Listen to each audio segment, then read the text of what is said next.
Well, I am just freshly returned from seeing the new movie 65, which is, to be fair, an interesting idea. I'm not sure that I'm particularly thrilled with what I saw.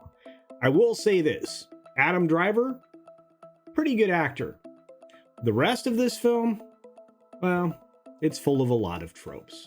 Before we get started, please double check that you are subscribed down below. If you're here for the first time, please subscribe, and also hit the bell icon and turn on all notifications so you don't miss any of the videos, live streams, or, well, announcements that we do here on the channel.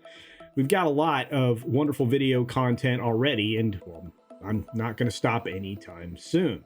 Overall, 65 is, well, at best a 2.8 out of 5 stars. It is not quite a 5 out of 10. So whatever scale you want to put this on, it's just lacking a little bit. And one of the things it's lacking is characters. I can't say character development, because by the time you're done, you thoroughly understand the motivations and the character played by Adam Driver in this film, which, for the life of me, I think his name was Mills, but I don't know. There is an interesting little girl in the film that is not the one that you meet at the beginning of the film, that I think is also a decent actress. But unfortunately, this was saddled with a lot of the same problems that we have in modern cinema.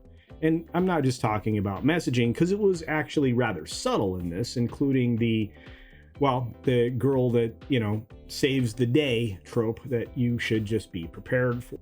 And again, I'll do my best not to spoil anything, but I will tell you that it's trope laden. This is like Wolf and Cub with a father figure in Adam Driver and this little girl that you'll find out is kind of a weird Mando thing. There's a language barrier, just like with Mando and Grogu. There's obviously some disconnect there in an understanding of what the goals are to be.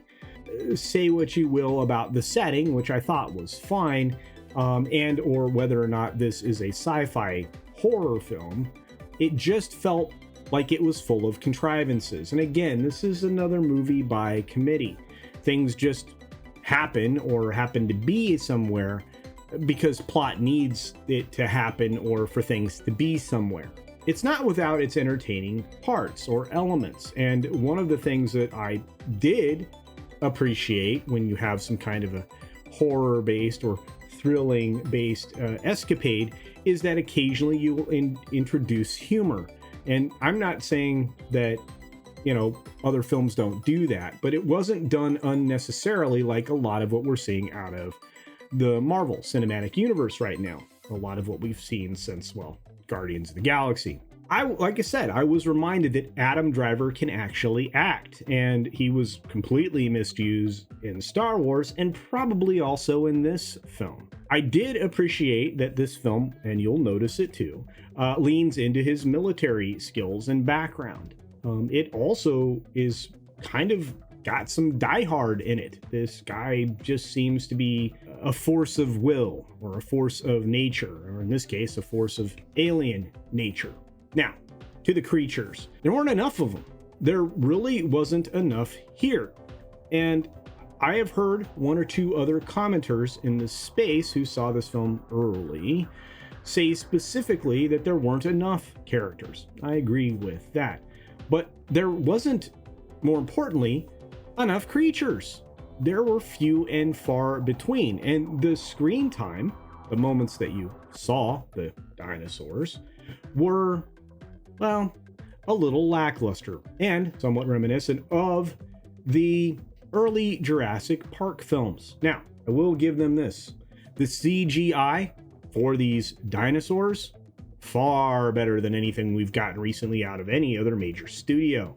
In fact, I think Sony might have had something to do with making sure that the alien dinosaurs that we saw, which we come to find out are just dinosaurs from our planet, they're look good. They did a good job with them for the most part. I really did enjoy it. There was, like I said, there's going to be a moment that you're going to see it coming where the little girl saves everything inexplicably. It's absurd. And of course, there's the regular stuff that is completely out of place when it comes to trying to keep you in a relatively familiar setting, including sound in space. I will also add that I would have preferred an ensemble cast here, and that certainly would have helped. And I do hope that if you do go to see it, you will get some enjoyment out of it. Is it worth full price? Well, almost nothing I've seen recently has been worth full price. But if you can go to a matinee or a discounted showing, it might be a decent waste of time. But again, you have time to waste. Anyway, once again, my overall thoughts put this at 2.8 out of 5 stars, or if you would prefer, well, just less than 5.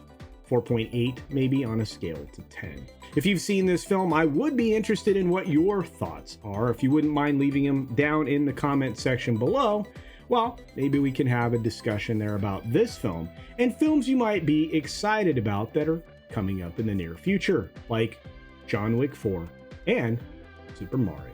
And that's it for today's video. Be sure to take care of yourself, take care of others, wash your hands, of course, because it's good hygiene. And until next time, bye.